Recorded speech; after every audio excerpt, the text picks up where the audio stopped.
Morning students, I am Vishali Kaushik here and again welcome back to my channel students of class 10th. So in the previous video we have discussed relation between focal length and radius of curvature of a spherical mirror.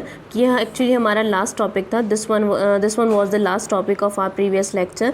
इससे पहले हम लोगों ने जो इसकी sign convention होता है वो डिस्कस किया था हम लोगों ने कि कैसे आप कि किस तरह से आप कौन से मिरर के लिए फोकल लेंथ और रेडियस ऑफ कर्वेचर को नेगेटिव और पॉजिटिव सपोज करते हैं और क्या आपको चीज़ें याद रखनी है in future for solving your numericals. ठीक है.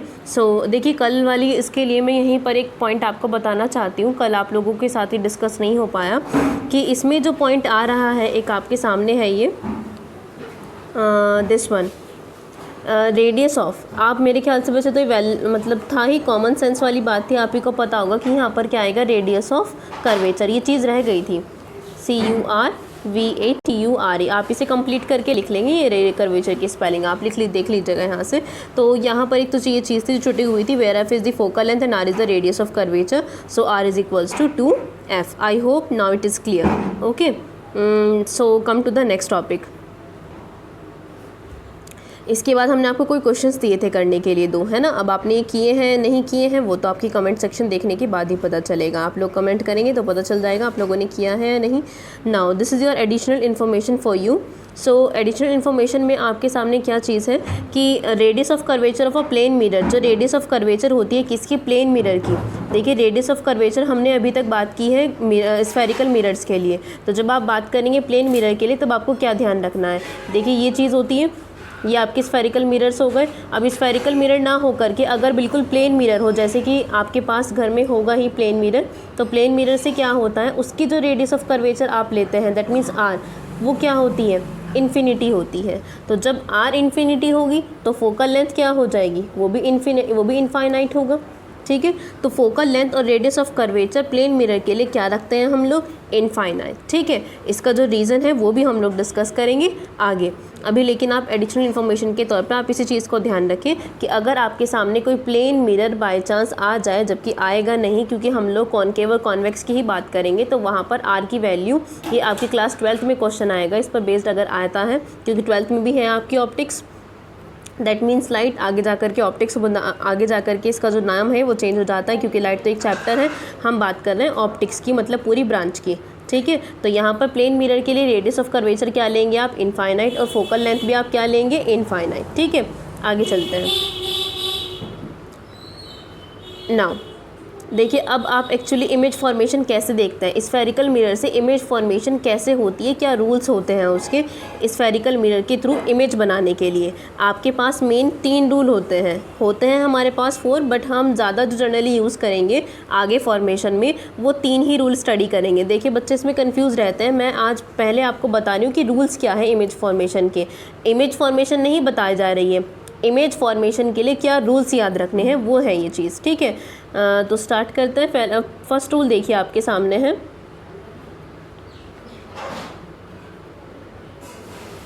ये देखिए फर्स्ट रूल में आपको ये ध्यान रखना है, incident ray of light parallel to the principal axis. क्या ध्यान रखना है आपको कि जो इंसिडेंट रे होती है लाइट की, जो इंसिडेंट रे है लाइट में किसकी फॉर्म में होती है, रे की फॉर्म में. तो incident ray of light parallel to the principal axis. That means अगर ये आपका मिरर हुआ, ये मिरर आप पहचान रहे होंगे कॉनकेव मिरर है, तो कॉनकेव मिरर में ये इंसिडेंट लाइट है. ठीक है. चलो ये तो प्रिंसिपल एक्सिस हमने सपोज कर ली, ये आपकी इंसिडेंट लाइट है. तो इंसिडेंट रे ऑफ लाइट क्या हो रही है, पैरेलल है किसके, प्रिंसिपल एक्सिस के. तो अगर incident ray of light parallel हो किसके, प्रिंसिपल एक्सिस के. देखिए ये जो ऊपर वाली अपर वाली जो लाइन है इसकी हम बात कर रहे हैं. इंसिडेंट रे ऑफ लाइट जब आपकी पैरेलल होती है किसके, प्रिंसिपल एक्सिस के.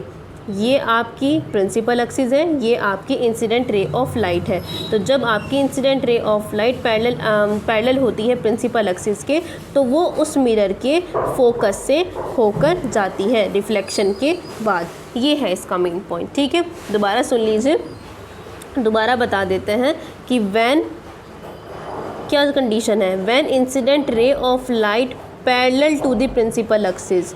ये तुम्हारी प्रिंसिपल एक्सिस होती है, मिरर के लिए, तो जब ray of light principal axis के पैरेलल होगी तो वो इस मिरर के जहाँ पर फोकस पॉइंट होगा इसका रिफ्लेक्शन के बाद उस पॉइंट से होकर के जाएगी। क्लियर इमेज कुछ इस टाइप से आपके सामने होगी। ये आपका स्फेरिकल मिरर है, ये आपकी प्रिंसिपल एक्सिस है, ये आपकी पैरेलल रे हो गई, तो ये किससे जाएगी, फोकस से, और इस पॉइंट पर क्या है, फोकस है। ठीक है, this is the first rule of image formation, ये आपका पहला रूल है।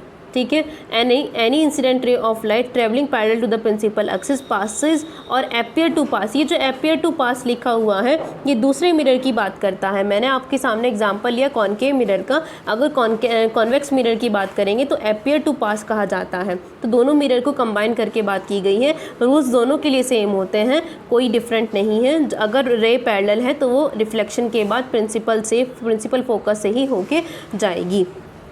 Through the principal focus after the on the principal axis of spherical mirror after reflection as shown in the figure. अब फिगर देख लीजिए, आपके सामने फिगर है ही।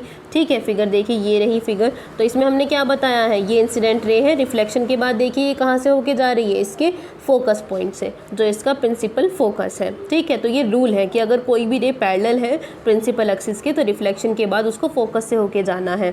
What is the second rule, इसका जस्ट अपोजिट आपको ध्यान रखना है। Incident ray of light passing through focus of a spherical mirror, अगर कोई इंसिडेंट रे लाइट रे की फॉर्म में आ रही है, incident ray of light pass हो रही है किससे, फोकस से, तो वो रिफ्लेक्शन के बाद क्या हो जानी चाहिए, पैरेलल हो जानी चाहिए। कैसे, अब हमने क्या बताया, ये आपका मिरर है, ये आपके प्रिंसिपल फोकस है, इंसिडेंट मतलब आने वाली रे, तो ये आपका क्या हुआ, ये हमने मान लिया क्या है, फोकस है, और यहाँ पर हमने क्या सपोज किया कि सेंटर ऑफ कर्वेचर है। तो अगर कोई भी रे इस टाइप से आ रही है, अब आ रही है तो आप एरो ऐसे बनाएंगे तो रिफ्लेक्शन के बाद वो क्या हो जाएगी, पैरेलल हो जाएगी, किसके, प्रिंसिपल एक्सिस के। This is the rule, this is the rule of image formation. तो अगर कोई भी रे कैसे जाती है, फोकस से जाती है, और क्या हो जाती है, रिफ्लेक्शन के बाद पैरेलल हो जाती है। This is the second rule, when a ray of light passes through the focus then after the reflection it goes parallel to the principal axis. Okay, this is the second rule. Wait, so students, now your third rule is incident ray of light passing through the centre of curvature of a spherical mirror. इसका मतलब क्या बताया गया है कि अगर आपकी जो रे ऑफ लाइट है वो कहाँ से जाए, सेंटर ऑफ कर्वेचर से। इंसिडेंट का मतलब अभी बताया था आपको, it is focus, it is centre of curvature. कोई भी रे of light centre of curvature से जाएगी तो वो इसी पाथ पर, यही इसके जाने की डायरेक्शन है, यही इसके आने की डायरेक्शन है, तो वो अपने पाथ को क्या करती है, रिट्रेस। किस कंडीशन में, when incident ray of light passing through the centre of curvature. अगर कोई भी रे ऑफ लाइट कैसे आएगी, रे ऑफ लाइट अगर सेंटर से जाएगी तो इंसिडेंट रे ऑफ लाइट तो वो अपने पाथ पे वापस लौट आएगी। ठीक है, वो और कहीं पर भी डिफ्लेक्ट नहीं होगी, रिफ्लेक्शन के बाद अपने पाथ को रिट्रेस करेगी। This is the third rule. ठीक है, now your clear image in front of you, so you can see here, देख लीजिए, ये क्या है, आपका मिरर है और ऑब्जेक्ट रखा हुआ है। इससे जो रे आई है इंसिडेंट रे ऑफ लाइट कहला रही है। ठीक है, इंसिडेंट रे ऑफ लाइट कहेंगे इसको, ये इसके जाने आने की डायरेक्शन है, ये इसके जाने की डायरेक्शन होगी। आई थिंक आप समझ गए होंगे अब। ठीक है, तो ये अपने पाथ को क्या करती है, retrace. This is your third rule, तो अब आपको ध्यान रखना है।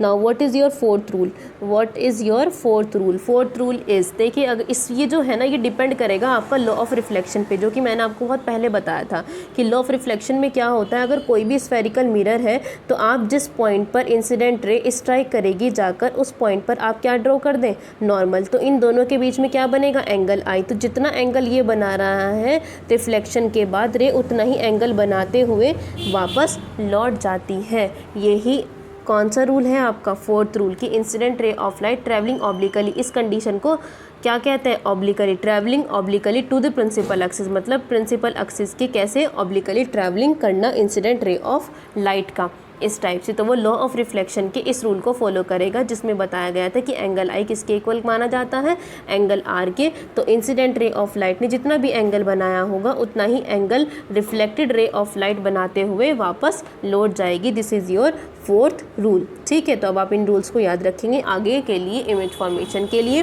तो in the next video we will discuss the image formation through the spherical mirror. ये थे रूल्स क्या रूल्स लगाने हैं इमेज फॉर्मेशन के लिए। जैसे आप मैथमेटिक्स में फॉर्मूला लगाते हैं क्वेश्चन सॉल्व करने के लिए, ऐसे ही फिज़िक्स में इमेज फॉर्मेशन को बनाने के लिए कौन से रूल्स आपको याद रखने हैं वो हमने आज स्टडी किए हैं। आई होप आप ये क्लियर करेंगे और इन पॉइंट्स को अपनी नोटबुक में कर लीजिएगा। Then tell if you will face any problem while writing your notes and while studying these notes, है ना, so you can comment me in the comment section। हम जब भी आप कमेंट करेंगे मैं तभी उसका रिप्लाई दे दूँगी, या जब भी मैं फ्री होती हूँ, तो आप उस चीज़ से परेशान ना हो। अपने डाउट्स अगर आपको कोई हो तो आप डाउट्स लिख सकते हैं। So thank you very much and bye bye, take care.